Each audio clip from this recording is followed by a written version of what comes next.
We have another example on the board. Let's take a look what we're supposed to do first.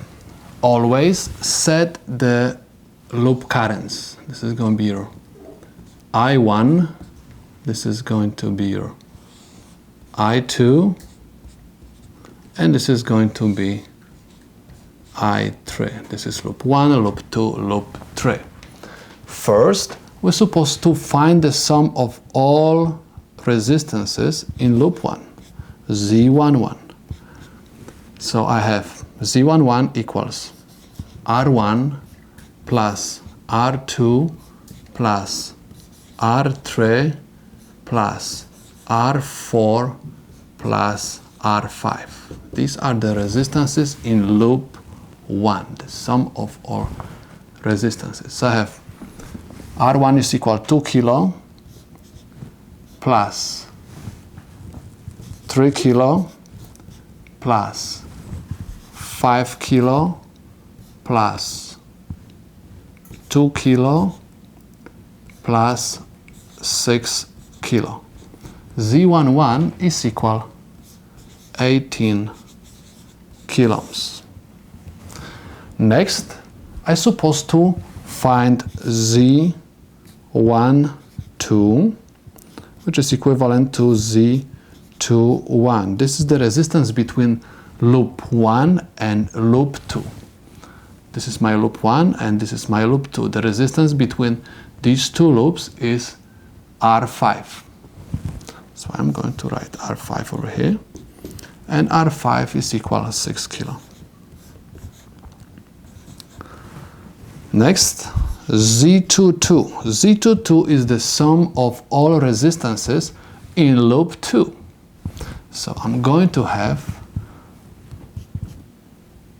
R5 plus R6 plus R7 plus R8, where R5 is equal 6 kilo plus R6, which is equal 7 kilo, plus R7 2.2 kilo, plus R8 1 kilo.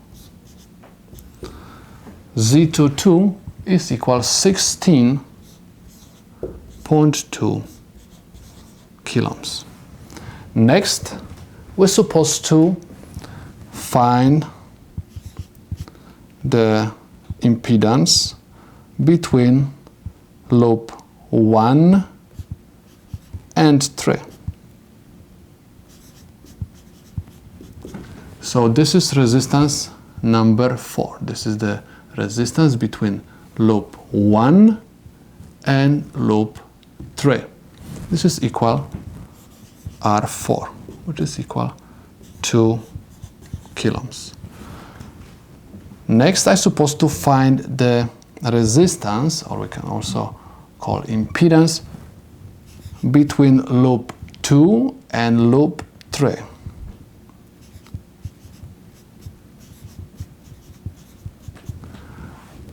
The resistance between loop 2 and loop 3 is equal 1 kilo. This is R8.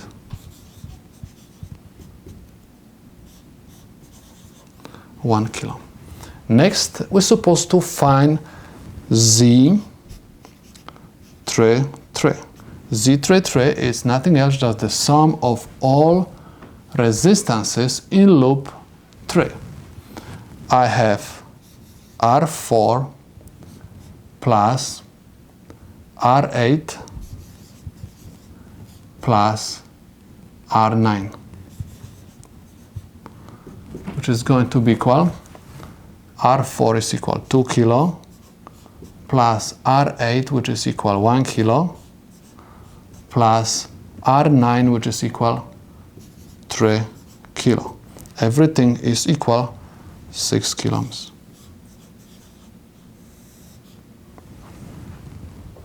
Next, we're supposed to find the sum of the voltages in loop 1, loop 2, and loop 3. So, the sum of the voltages in loop 1. First, you're supposed to look at the loop current. Loop current will always go clockwise. Voltage source 1 is going to push the current in the direction of my loop current, I1. So these directions are the same. Voltage source 2 is going to push the current in opposite direction to I1. So I'm going to have voltage source 1 positive. Why positive? Because this voltage source is going to push the current in the same direction with my loop current. Minus voltage source 2, because voltage source 2 is going to push the current in opposite direction to I1. That's why I am supposed to put negative sign. That's why I'm going to have 12 volts minus 9 volts, which is equal 3 volts. So the sum of the voltages in loop 1 is equal 3 volts. Next, I'm supposed to look at the sum of the voltages in loop 2. Again, I'm supposed to look at the direction of the loop current. It's always clockwise, and my voltage source 4 is going to push the current in the same direction like my loop current. That's why this is going to be my positive voltage. So I have voltage source 4, and my voltage source 5, which is also part of the loop 2, is going to push the current in opposite direction to my loop current. That's why I'm going to write negative voltage source 5. One more time. This voltage source is going to push the current in opposite direction to the loop current. To keep in mind that we use conventional current flow. We have 10 volts minus 3 volts, which is equal 7 volts. Next, we're supposed to find the sum of the voltages in loop 3. This is my loop 3. Loop 3 has 3 voltage sources: voltage source 5, voltage source 3, and voltage source 6.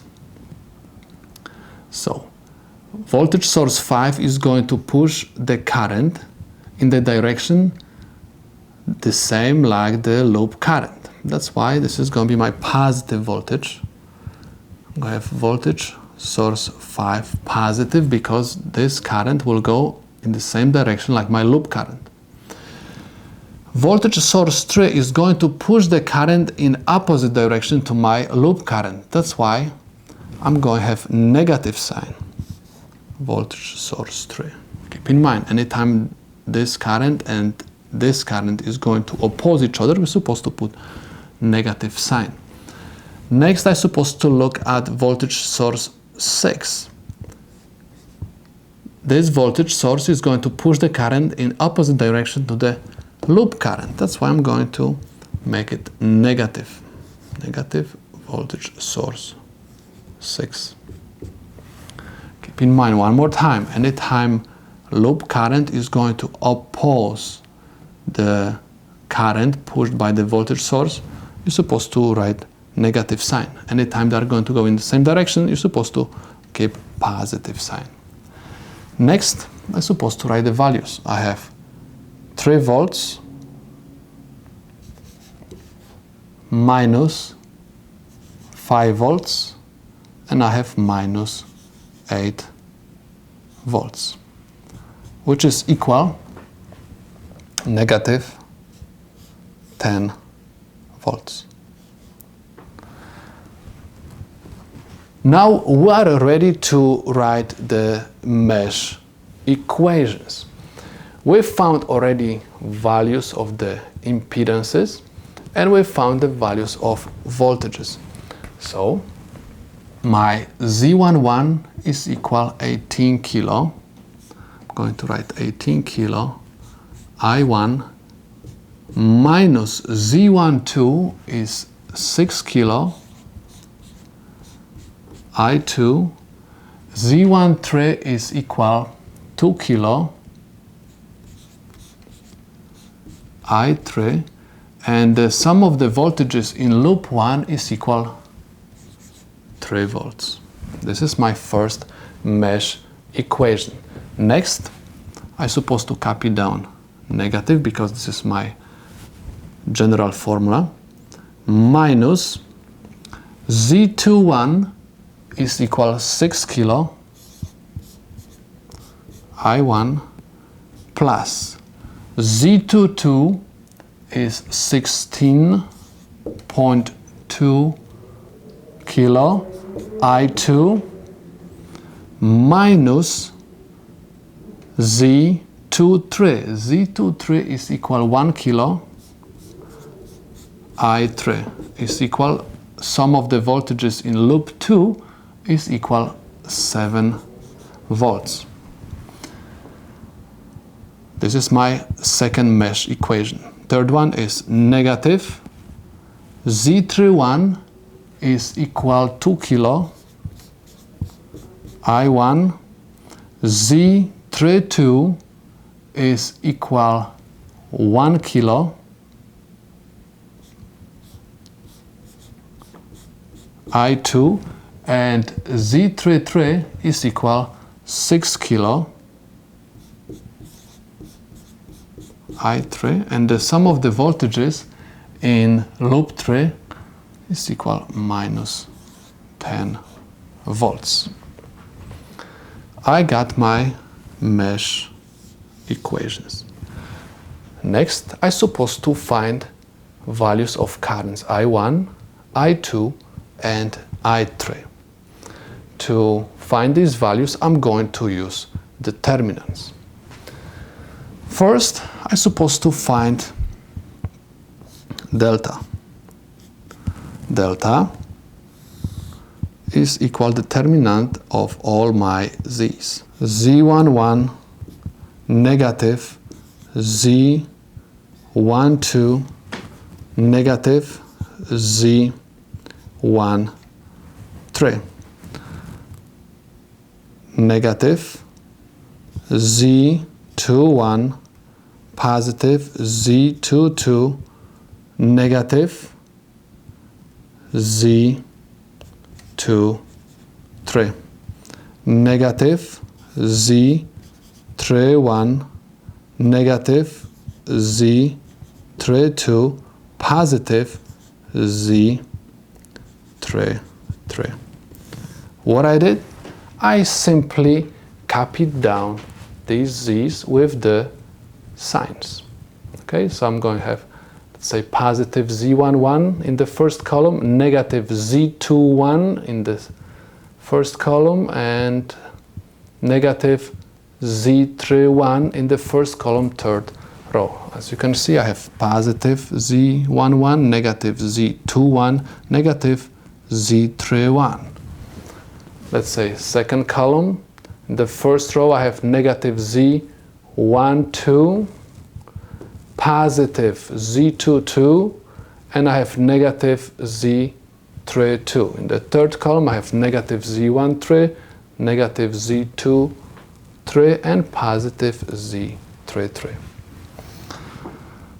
So instead of these, you're supposed to write the numbers. So you're going to have 18K minus 6K minus 2K, negative 6K plus 16.2K, negative 1K, minus 2K minus 1K, and I have 6K. Now you're supposed to use the scientific calculator to find this determinant, or you can do this manually. I assume that you know how to solve determinants, and you're supposed to get the value of it equals 1.42 tera ohm square. This is the value of your delta. Next, we're supposed to find N I1. This is the number which is going to help me find value of current I1. What I'm supposed to do? I'm supposed to replace the first column from my delta by the sum of the voltages in my 3 loops. So let me write the formula first. Let me do everything step by step and one step at a time. So I have sum of the voltages in loop 1. This is going to be sum of the voltages in loop 2 and sum of the voltages in loop 3. You're supposed to copy these 2 columns down, and I have minus Z12, Z22, negative Z32, negative Z13 minus Z. I simply copy this down, 2, 3, and I have Z33. Next, you're supposed to replace the letters by the numbers. So I have 3 volts, because the sum of the voltages in loop 1 is equal 3 volts. Next I have 7 volts, because the sum of the voltages in loop 2 is equal 7 volts. And sum of the voltages in loop 3 is equal negative 10 volts. And copy down these 2 columns. I have minus 6K, 16.2K, negative 1K. I have minus 2K, minus 1K, and 6K. Again, you're supposed to use scientific calculator or do this manually, and you're supposed to get the answer 170.6 megavolt ohm. This is the value of NI1. Please keep in mind that this is very good to know how to use scientific calculators, but it's even better if you know how to solve determinants manually and with the calculator. Okay, so just keep in mind that this can be very useful to know both ways. Now we can find the value of the loop current I1. I1 you can find by dividing the number NI1 by delta. This is equal, NI1 we found is equal 170.6 megavolt ohm over delta, which is equal 1.42 tera ohm square. Ohm and square will cancel out, and volt divided by ohm gives me ampere. So my I1 is equal 120.14 microamps. This is my loop current I1. Next, we're supposed to find value of current I2. Again, we're supposed to find NI2 this time. How we can find NI2? Simply copy down the first column from delta, which is Z11, negative Z21, negative Z31, and the second column in your delta you're supposed to replace by the sum of the voltages in the loops. So I'm going to have sum of the voltages in loop 1, sum of the voltages in loop 2, and the sum of the voltages in loop 3. And you're supposed to copy down the third column. I have minus Z13, negative Z23, and Z33. Now replace these variables by the numbers. So I'm going to have 18K, negative 6K, minus 2K, and I'm going to have 3 volts, 7 volts, and negative 10 volts, and negative, I have to copy down this column, negative 2K, negative 1K, and 6K. Okay, as you can see, I copy down the first column from my delta over here, copy down my sum of the voltages from 3 loops, and I copy down the third column. This is the way how to find Ni2. And if you are going to plug these values into the calculator, you are going to get the value of 542 megavolt ohm. This is the value of Ni2. Is it value of the current I2? Not yet. In order to find I2, I'm supposed to divide Ni2 by delta. This is going to be equal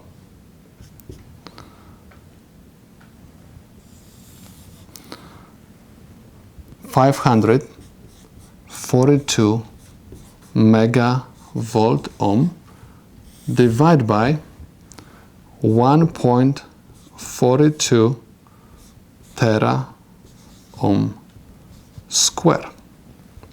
This is equal 381.69 microamps. This is the value of my loop current I2. Now we are going to find current loop I3. We have to find Ni3. This time we are going to copy first 2 columns from delta. So I'm going to have Z11, negative Z21, negative Z31, negative Z12, Z22, negative Z32. In the third column, you're supposed to write the sum of the voltages in the loops. So I'm going to have sum of the voltages in loop 1, sum of the voltages in loop 2, and sum of the voltages in loop 3. Plug in the numbers. First columns from delta we're supposed to copy down is 18 kilo, negative 6 kilo, negative 2 kilo, minus 6 kilo, I have 16.2 kilo, negative 1 kilo, and now I'm supposed to copy down the voltages. I have 3 volts, 7 volts, negative 10 volts. Now you're supposed to plug in these values into the calculator, or can do this manually, and you're supposed to get the answer approximately negative 2.23 giga ohm volts. And if you want to find I3, you simply divide Ni3 by delta, which is equal negative 2.23 giga ohm volt divided by 1.42 tera ohm square. Your answer is supposed to be negative 1.57 milliamps.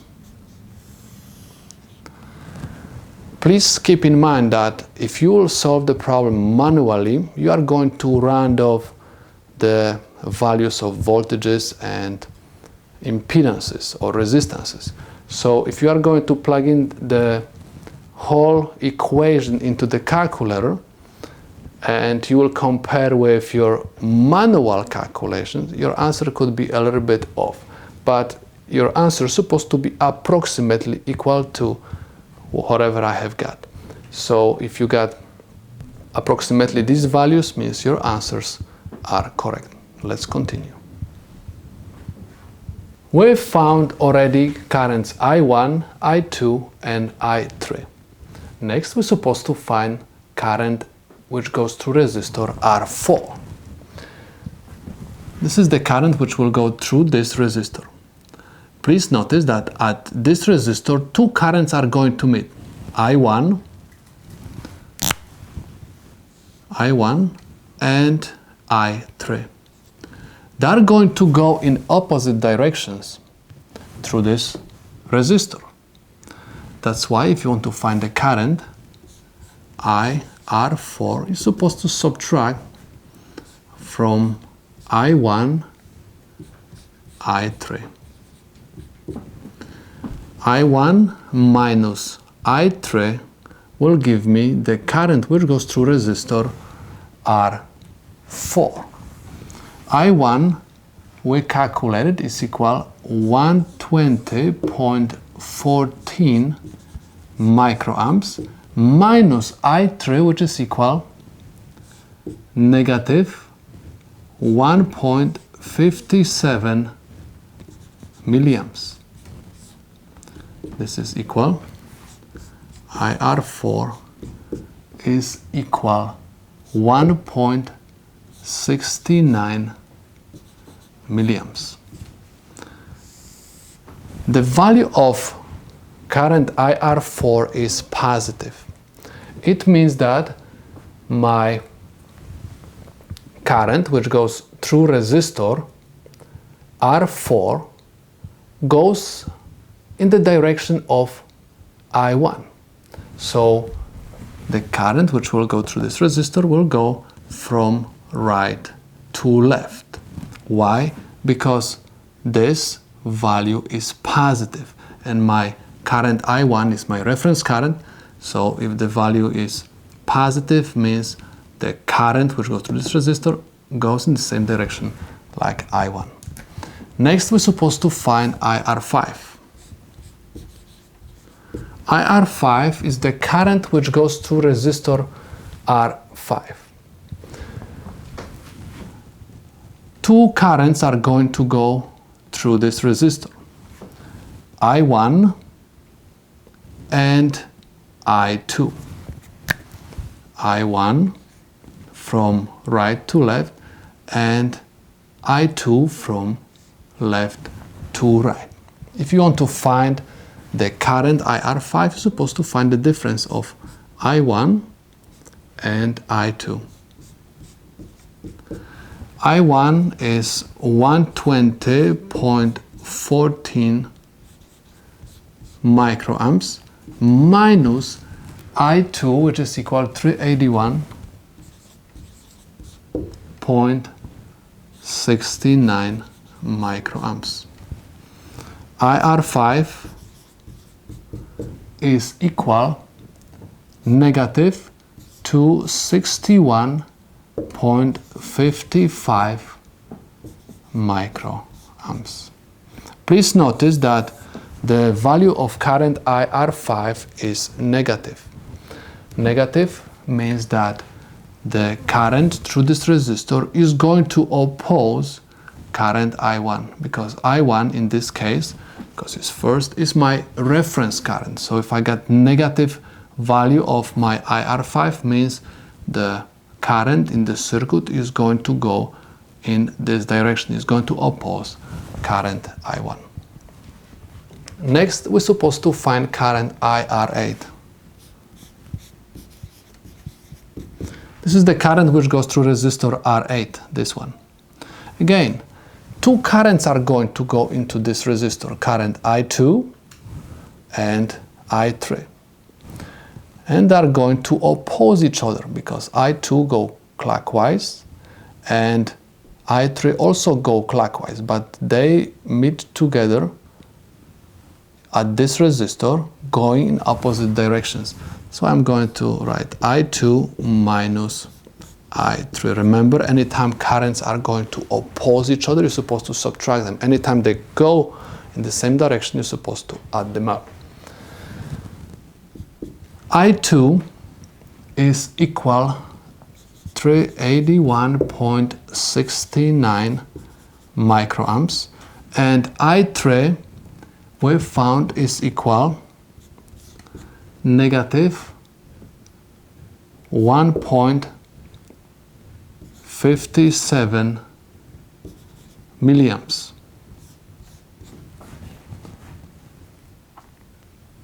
Is equal 1.95 milliamps. This is the current which goes through resistor R8. Current is positive, and please keep in mind that my reference current is my I2. The first current which we use is the reference current.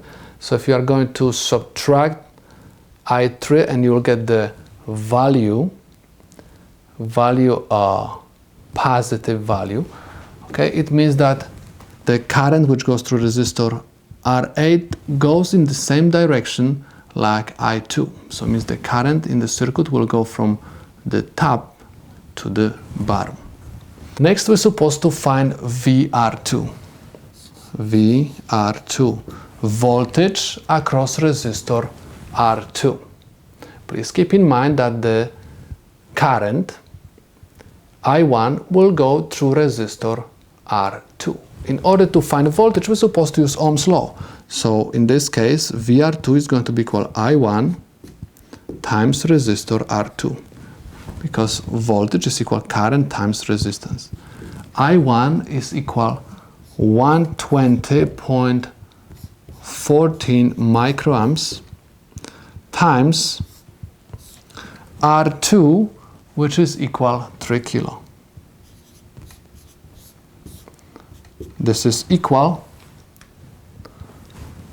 360.42 millivolts. This is the voltage across resistor R2. Next, we're supposed to find power at resistor R3. This is my resistor R3. Please notice that current I1 goes through resistor R3. Formula for power says power equals current square times resistance. In this case, this is going to be my I1 square times resistor R3, which is equal I1 120.14 microamps square times R3, which is equal 5 kilo. This is my resistor R3. And power at resistor R3 is equal 72.16 microwatts. This is the power at resistor R3. If I want to find power at resistor R7, my resistor R7 is here. Please keep in mind that we have loop 2. So current I2 will go through resistor R7. That's why I'm supposed to write I2 to the second power times R7 will give me power at this resistor. I2 we calculate is equal 381.69 microamps square times resistance R7, 2.2 kilo, which is equal PR7 320.51 microwatts. This is the power at resistor R7. And we're supposed to find also the power at resistor R8. Power at this resistor. So this is nothing else, just I R8 current which goes through this resistor square times R8, which is equal, IR8 we found is equal 1.95 milliamps square times R8, which is equal 1 kilo. This is equal 3.8 milliwatts. This is the power at resistor R8. Now we can say that we solve the problem.